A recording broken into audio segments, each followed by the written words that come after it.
Psychology में हम अगला चैप्टर स्टार्ट करने जा रहे हैं, लर्निंग।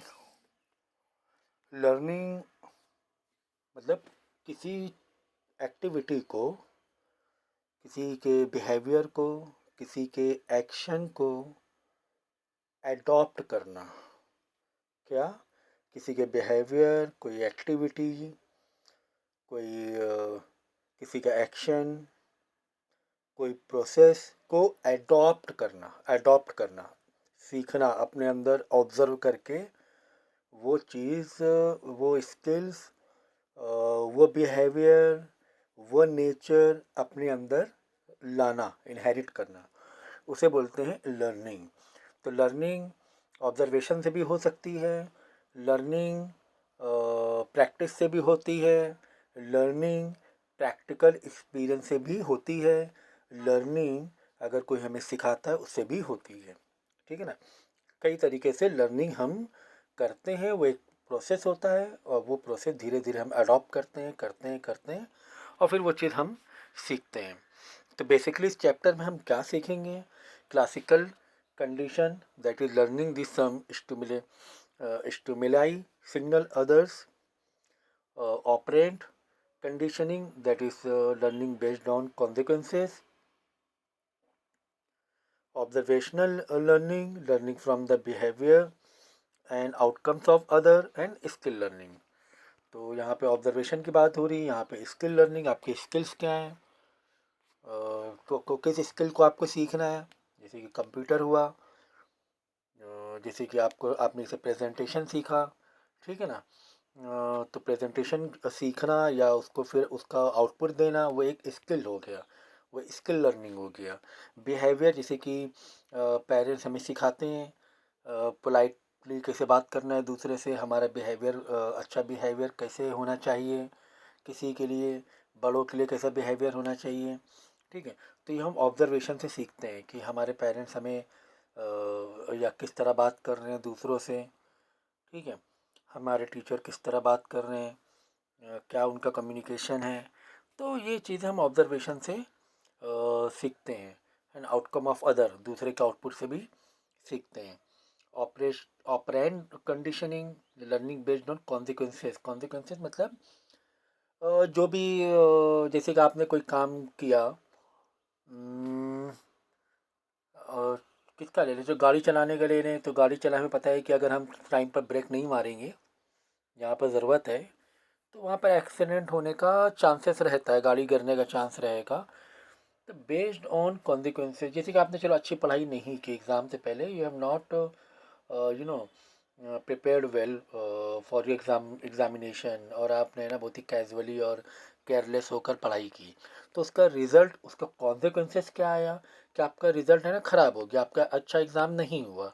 जब आपका अच्छा एग्ज़ाम नहीं हुआ तो वो आपने सीखा कि अगर हम अच्छे से मेहनत करके नहीं पढ़ाई करेंगे तो उसका रिज़ल्ट, उसका कॉन्सिक्वेंसेस क्या होगा, अच्छे नहीं होंगे। तो वो आपने सीखा। तो कभी कभार हम प्रैक्टिकल आउटपुट से भी सीखते हैं। प्रैक्टिकल हमारा जो आउटपुट होता है, कॉन्सिक्वेंसेस जो होते हैं, जैसा हमने इनपुट दिया हमारा, या यदि किसी के लिए हमारा बिहेवियर अच्छा नहीं था तो हमारे उससे रिलेशन ख़राब हो गए, तो कॉन्सिक्वेंसेस हो गया। अगर एजुकेशन पॉइंट ऑफ व्यू से बात करें, जैसे वर्ल्ड वॉर 1 हुआ, सेकेंड वर्ल्ड वॉर हुआ, उसके कॉन्सिक्वेंसेस से लोगों ने सीखा। अगर हम 1 मिनट।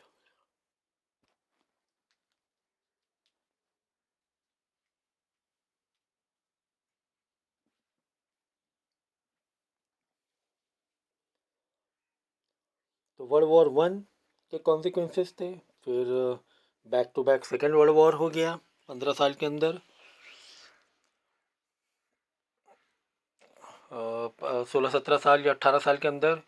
तो फिर जब सेकेंड वर्ल्ड वॉर हुआ तो फिर लोग उसके कॉन्सिक्वेंसेस देखे कि यार ये तो काफ़ी बड़ा नुकसान हो गया, खासकर यूरोप कंट्री में, और काफ़ी पीछे चली गई कंट्रीज़, काफ़ी लोग मर गए, डेथ एक्स हुए, और यू नो कितने लोग घायल, लाखों लोगों की जानें गई हैं और कितना डिस्ट्रक्शन हुआ, पूरे पूरे शहर बर्बाद हो गए। तो कॉन्सिक्वेंसेस हुआ। तो इससे फिर जो कंट्रीज़ थी यूरोप यूरोपियन और बाकी पूरे ओवरऑल वर्ल्ड में ही कह लो, हाँ खासकर यूरोप और रशिया, वहाँ पर जापान हुआ, तो वहाँ लोग उसमें उन्होंने सीखा कि यार ये तो जो वॉर है ये सॉल्यूशन नहीं है। ये क्या है, सॉल्यूशन नहीं, इसके कॉन्सिक्वेंसेस तो बहुत ही ज़्यादा ख़राब हुए हैं और हम पीछे हो गए। माने कि हम जीत गए, हम वॉर में आगे थे, फिर भी हमारा भी नुकसान हुआ काफ़ी, है कि नहीं है। तो यही इसी से उनको सीखने को मिला। फिर यूएन बनाया, फिर यूएन में काफ़ी अलग अलग टाइप के प्रोग्राम्स थे और बहुत सारे एग्रीमेंट हुए और पीस के लिए खासकर बहुत सारे एक्शन लिए गए और लॉस बनाए गए, गाइडलाइंस बनाई गई कि किसी भी हाल में हमें वॉर पे नहीं जाना, किसी कॉन्सिक्वेंस से ही सीखा, है ना। तो बड़े लेवल की बात करें तो भी वो लर्निंग का कॉन्सेप्ट है। छोटे लेवल की बात करें, स्टूडेंट लाइफ की बात करें, हर लेवल पे इन्फेंट बच्चा जो बिल्कुल छोटा बच्चा है वो भी देखो सीखता है। अगर वो आगे ऐसे घिसल के जा रहा है ज़मीन में और आगे स्टेयरकेस हुआ या गिर गया या धोखे से पलट गया, तो उसको भी सीखने को मिला कॉन्सिक्वेंसेस किया। अगर मैं उधर जाऊंगा तो मैं वहाँ पे स्टेयरकेस, वहाँ मैं गिर जाऊंगा, है ना। तो इतना छोटा बच्चा 6 महीने का भी उसके कॉन्सिक्वेंसेस से लर्निंग उसको होती है, ठीक है। इवन क्यों हम ह्यूमन की बात करें, एनिमल भी आप देखोगे, अगर डिस्कवरीज देखोगे जहाँ पर बड़े बड़े जो पार्क होते हैं या फॉरेस्ट ये होता है, नेशनल फॉरेस्ट होते हैं, वहाँ पर जो जैसे बुफैलोज हुई या शीप्स हुए या डियर्स हुई, तो उनका एक अपना एक एरिया होता है और वो फिर कहाँ पे लायन और टाइगर होते हैं, तो वो वहाँ पे जाने से बचते हैं क्योंकि उन्हें पता है कि उस एरिया में गए थे तो वहाँ पे उनको अटैक हो गया था, ठीक है। और एक दो लोग उनके उसके साथी जो थे ग्रुप के, वो छूट गए पीछे, या टाइगर ले गया, लायन ले गया, तो अब उनको लर्निंग हो गई इसके कॉन्सिक्वेंसेस से। तो ये एनिमल्स की बात है। या इवन जो लेक पर जाते हैं लोग पानी पीने भी, आप देखना कभी भी, तो बहुत ही केयरफुल होकर पानी पीते हैं, बहुत ही अलर्ट होकर कि कहीं क्रोकोडाइल आके उनको ले ना जाए, क्योंकि उन्होंने देखा हुआ है पहले कि अटैक किया था, उनके साथियों का अटैक किया था, ठीक है, उन पर अटैक हुआ था, तो वो कॉन्सिक्वेंसेस से सीखा। तो देखा लर्निंग कितनी इंपॉर्टेंट है कि हम दूसरे के आउटकम से सीख रहे हैं, खुद के कुछ कॉन्सिक्वेंसेस से, कुछ प्रैक्टिकली जो इफेक्ट हुए उससे सीख रहे हैं। सम स्टिमुलेशन सिग्नल अदर स्टिमुलेशन से सीख रहे हैं। स्टिमुलेशन तो ऐसे कि नहीं कोई स्टिमुलेशन बस सिखाया बताया जाता है कि कोई भी डेमो डेमो दिया जाता है, ठीक है ना। जैसे कि वॉर की प्रैक्टिस के लिए क्या होता है, वॉर में डायरेक्ट तो ना भेज दिया जाता है इसको सोल्जर को, पहले स्टिमुलेशन होता है, डेमो होता है, उसको ट्रेनिंग दी जाती है ना। किस तरह सिचुएशन आएगी, ऐसे ट्रैकिंग करनी है, पहाड़ पे ऐसे चढ़ना है, रस्सी से ऐसे चलना है, ऐसे कूदना है, ऐसे जंप करना है, ठीक है। तो उसको पूरी एक एक एक फेक कंडीशन दी जाती है, नॉट रियल, मतलब रियल रियल मॉडल बनाया जाता है वहाँ उस माहौल में, उनको ट्रेनिंग दी जाती है ताकि वो सीखें, ठीक है। तो ये चीज़ें थी। हम्म तो ये बाकी चीज़ आप पढ़ लेना क्योंकि काफ़ी सारी चीज़ें एक्सप्लेन मैंने कर दी हैं यहाँ पर। लर्निंग क्या है देखो, there can be no doubt learning is a key process in human behaviour, individual appears play an important role of virtually every activity we perform. Although the effect of learning are diverse, many psychologists believe that learning occurs several basic form. अब इसमें अलग अलग forms क्या हैं देखो, एक classical conditioning, operant conditioning, observational learning. तो अलग अलग तरीके से हम लोग है ना लर्निंग लर्न करने की कोशिश करते हैं।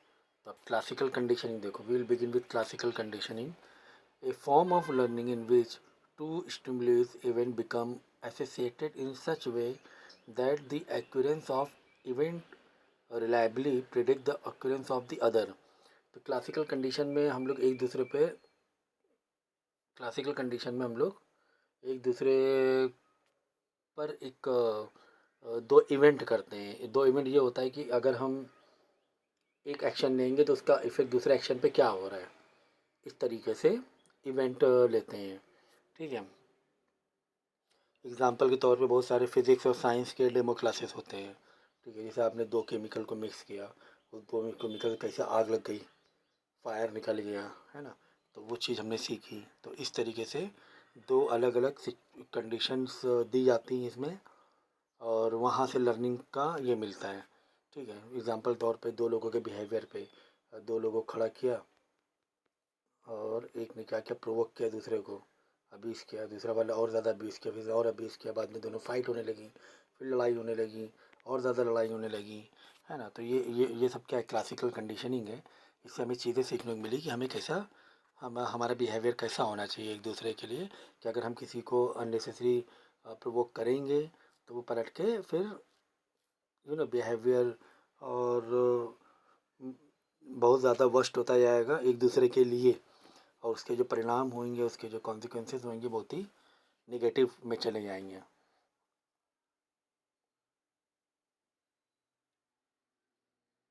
तो यही लिखा हुआ है ना कि दे प्रिडिक्ट एक्यूरेंस ऑफ द अदर। तो प्रिडिक्ट का मतलब यही हुआ कि अगर एक 20 कर रहा है तो पलट के दूसरा भी गुस्सा, एंगर उसको होने वाला है, तो ये प्रिडिक्शन हो जाएगा यहीं से ही, पहले वाले से ही। ठीक है, या कोई भी दो प्रैक्टिकल, अगर आप साइंस का ले रहे हो, केमिकल का ले रहे हो, फिजिक्स का ले रहे हो, तो उसमें एक एक्यूरेंस पे दूसरा एक्यूरेंस होता है। तो classical condition in the basis of many learn fears and also help explain how we acquire aversion of certain foods or beverage। अब certain food और beverage पे किस तरह हम लोग क्या क्या हमें खाना चाहिए, क्या beverage लेनी चाहिए। Next we will turn to operant conditioning. Operant conditioning देखो, a form of learning in which organism learn association between behavior and stimuli that precede them, that is antecedent or follow them consequences. Here we'll see how psychologists have applied basic operant principle to promote desirable behavior such as recycling and occupational safety, and to discourage inappropriate and dangerous one. We will also explore observation learning। तो इसमें basically क्या करते हैं, operant conditioning में operant conditioning है, इसमें हम लोग करते हैं form of learning in which organism learn. Organism मतलब हम लोग, ह्यूमन हुआ या कोई भी लिविंग थिंग्स हुआ, बिहेवियर और स्टिमुलाई दैट प्रिसीड देम और फॉलो देम कॉन्सिक्वेंस। मतलब बिहेवियर से किसी का रिजल्ट क्या निकल रहा है, किसी के बिहेवियर से उसका इफेक्ट क्या हो रहा है, ये हम लोग देखते हैं ऑपरेंट कंडीशनिंग में। ठीक है, और देखो क्लासिकल में तो दो इवेंट हम लोग लेते थे। ठीक है, दो इवेंट, एक इवेंट किया, फिर दूसरा इवेंट करने के बाद रिजल्ट क्या आया। और ऑपरेंट इस कंडीशनिंग में क्या होता है कि कौन से ये होता है कि इसे एक किया और फिर एक के बाद दूसरे, एक के बाद आउटपुट क्या निकल गया, एक को इवेंट हुआ उसका आउटपुट क्या निकला। ठीक है, ये हो गया आपका ऑपरेंट कंडीशनिंग। और क्लासिकल कंडीशन में दो इवेंट लिए जाते हैं, एक इवेंट, दो इवेंट, उसके बाद क्या आउटपुट निकला, दोनों को मिलाकर। ठीक है ना, ये होता है आपका क्लासिकल। और ऑपरेंट में वन बाय वन, क्लासिकल में दो एक साथ हम लोग कंडीशन रखते हैं। ठीक है,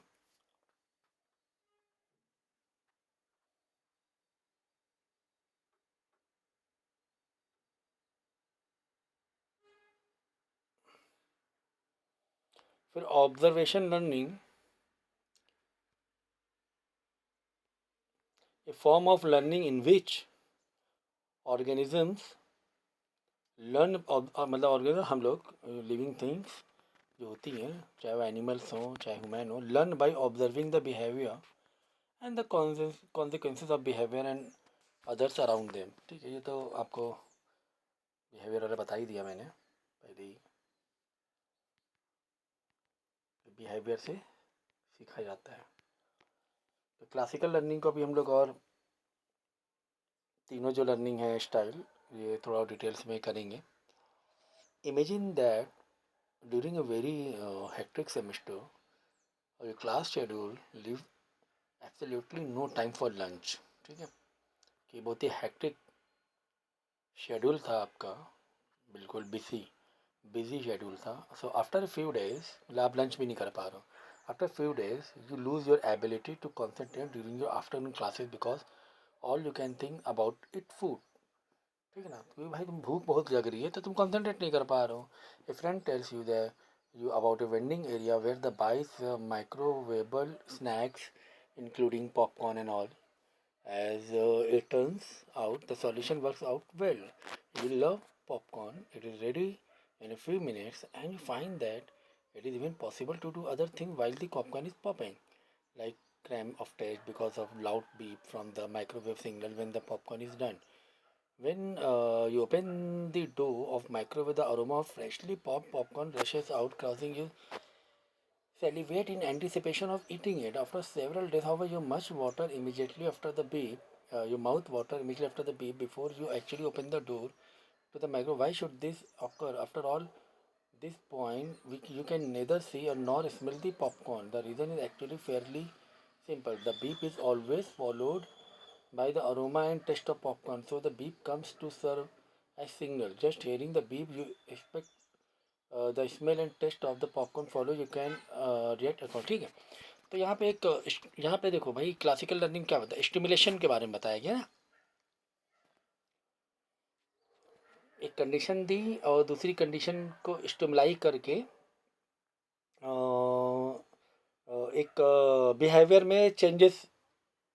मतलब स्टिमुलस का मतलब क्या होता है कि not exactly happened but stimulation. हमने स्टिमुलेशन किया, हमने एक्सपेक्टेशन किया, हमने एंटिसिपेशन किया, यही होता है ना स्टिमुलस का मतलब. तो इसमें ये बताया गया कि भाई जब पॉपकॉर्न फर्स्ट टाइम जब पॉपकॉर्न बन रहा था, फिर जैसे माइक्रोवेव का डोर ओपन हुआ, बीप हुई. पहले बीप आती है ना माइक्रोवेव में, बाद में डोर ओपन करते हैं, हमको स्मेल लगती है. फिर हमने टेस्ट किया, पहली बार में तो ये सब किया, ठीक है, दूसरी बार भी ऐसे ही किया, तीसरी बार में ऑटोमेटिक हमारे माइंड में स्टिमुलेशन स्टार्ट कर दिया. जैसे बीप हुई, हमको पहले से एक स्मेल बीप होते रहते एक स्मेल फील होने लगी, और हमें टंग में हमारे एक माउथ में टेस्ट भी फील होने लगा. अरे पॉपकॉर्न ऐसा है, हम ऐसे भी खाएंगे. तो वी फील लाइक वो एक स्टिमुलेशन होता है, एक अजम्पशंस होने लगते हैं दिमाग में कि यार ऐसा इतनी अच्छी स्मेल है और हम ऐसे खाएंगे तो अच्छा लगने वाला है हमें. तो यही क्या हुआ, classical conditioning the first type of learning that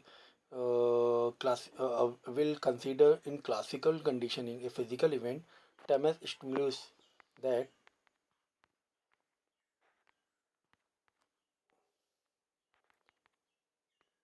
that initially does not elicit a particular response, gradually acquires the capacity to elicit that response to result of repeated pairing with a stimulus that can elicit a reaction. तो यहाँ पे यही बताया गया कि जो reaction हमारा आया, जो रिपीटेडली वो चीज़ होने लगी बार बार, डेली डेली पॉपकॉर्न, तो वो ग्रेजुअली हमने स्टिमुलेशन स्टार्ट कर दी. जैसे बीप हुई, हमें स्मेल भी लगने लगी, हमें टेस्ट भी फील होने लगा, हमें टेस्ट भी उसका फील होने लगा. तो यही इसी को बोलते हैं स्टिमुलेशन. हम स्टिमुलेशन मतलब हम लोग स्टिमुलेशन करने लगे, और हमारा बिहेवियर जो था पॉपकॉर्न के लिए ऑटोमेटिक डेवलप्ड हो गया. वी लर्न कि अब ये पॉपकॉर्न आएगा, इसका ऐसा टेस्ट है, इसकी ऐसी स्मेल है. तो इसे बोलते हैं स्टिमुलेशन से लर्निंग करना. सो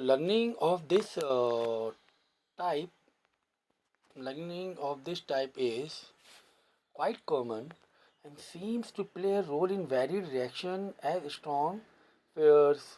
जैसे डर का भी, जैसे कि कोई चीज़ कभी हमने रात में देख ली, ऐसा हमें साया लग गया, ऐसा हमें स्टिमुलेशन मतलब ये हुआ कि रात में कोई रूम है आपका घर के नीचे या बेसमेंट में, तो कभी आप गए थे तो आपको एक गलत फहमी में आप डर गए समझो, है ना, कोई शेडो दिख गई, आपको ऐसा लगा, फिर हर बार आपको वो फील होने लगा वैसे ही कि वहाँ पे कोई है.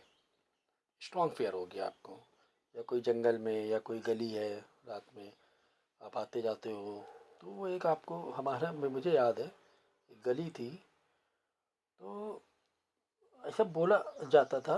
अब कभी देखो, खुद खुद तो मैंने ये नहीं किया था। अब यहाँ एक क्लासिकल कंडीशन को अच्छा एग्जांपल दे रहा हूँ मैं।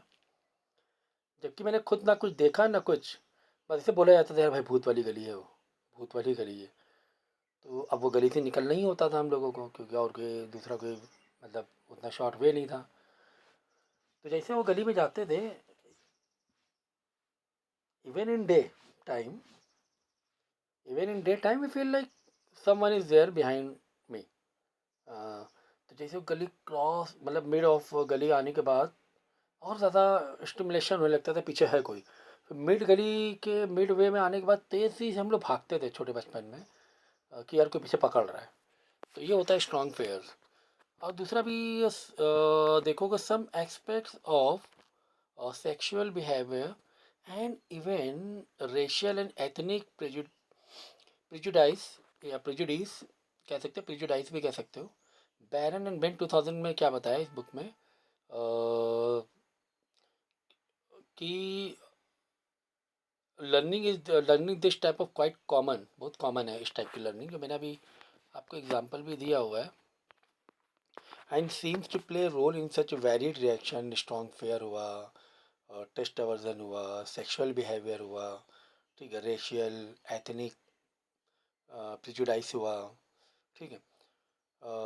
Classical conditioning became the subject of careful study in the early 20th century when Ivan Pavlov and Nobel prize winning. 20th century बोलेंगे तो 1900 के बाद, 1910, 25, 30, 40, 1900 को 20th सेंचुरी बोलेंगे। और अभी हम लोग 2000 के बाद है, मतलब हम लोग 21st सेंचुरी में है। 2000 क्रॉस हो गया ना, ठीक है।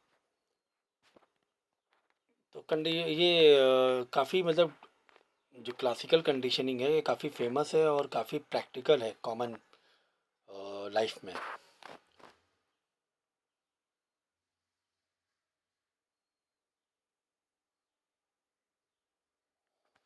यहाँ पे और इसी तरीके से एग्जांपल दिए हुए हैं, पढ़ लीजिएगा, जो डाउट है पूछ लेना।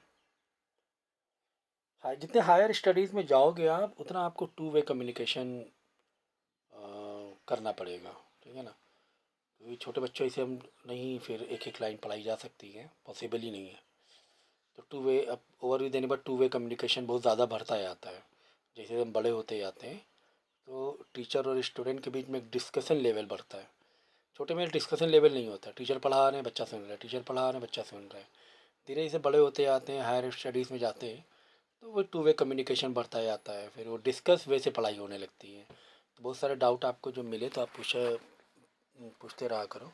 या एक डॉग का भी देखो एग्जांपल दिया हुआ है, किस तरीके से डॉग्स या कैट को वॉशरूम में भी देखो लाया सिखाया जाता है या खाने का सिखाया जाता है, ठीक है। ये पढ़ लेना।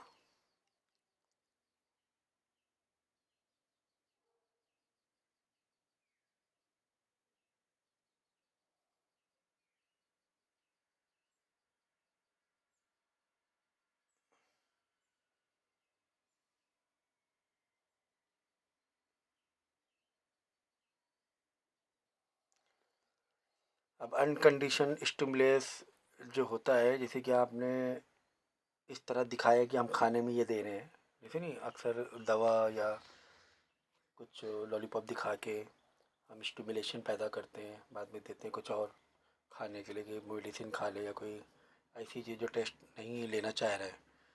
तो लेकिन वो बच्चा ले लेता है या एनिमल्स है, क्योंकि वो उसको वैसा एक स्टिमुलेशन होता है कि हमें जो वो मिल रहा है।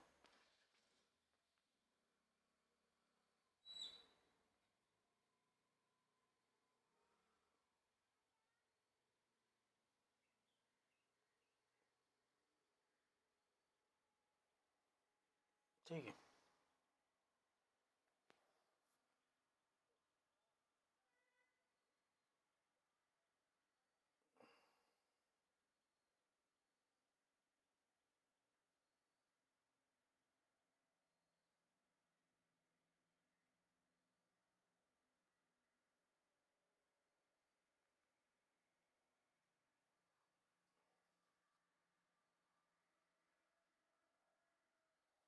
तो आगे कंक्लूजन दिया हुआ है। The basic question was whether the sound of the bell would gradually come. Uh, the basic question was whether the sound of the bell would gradually come to elicit salivation in the dogs as a result of its repeated pairing with the meat powder. ठीक है, तो ये bell करके उसको एक saliva तैयार किया गया, या एक उसकी जो डिज़ायर थी ईट करने की वो एक उसके दिमाग में आ गई. So in other word would the bell elicit a condition response when it was presented alone. The answer was clearly yes, कि अगर नहीं भी तुम खाना दे रहे हो, अगर वो बेल बजी तो उसको वैसा सेलिब्रेशन हो जाएगा. After the bell had been paired repeatedly with the meat powder the dog celebrated upon hearing it even when the bell was not followed by the meat powder. ठीक है ना, मतलब कि मीट पाउडर नहीं भी मिलेगा बेल के बाद, बेल के बाद मीट पाउडर नहीं मिले लेकिन उसका सेलिब्रेशन हो जाएगा, क्योंकि बेल से उसे लर्निंग हुई ना, बेल से उसे लर्निंग हुई कि बेल होगी तो मिल्क पाउडर उसे मिलने वाला है. तो बेल हुई, वो एक प्रोसेस हुआ रिपीट रिपीट, तो उसको एक सेलिब्रेशन होने लगा. तो अब बेल हुई, अब उसके बाद मीट पाउडर नहीं भी मिला लेकिन उसका सेलिब्रेशन हो जाएगा कि हाँ मीट पाउडर, वो टेस्ट मुंह में लगने लगेगा, उसे फील होने लगेगा. तो यही क्लासिकल कंडीशनिंग है. तो ठीक है, आज के लिए इतना काफ़ी है. आगे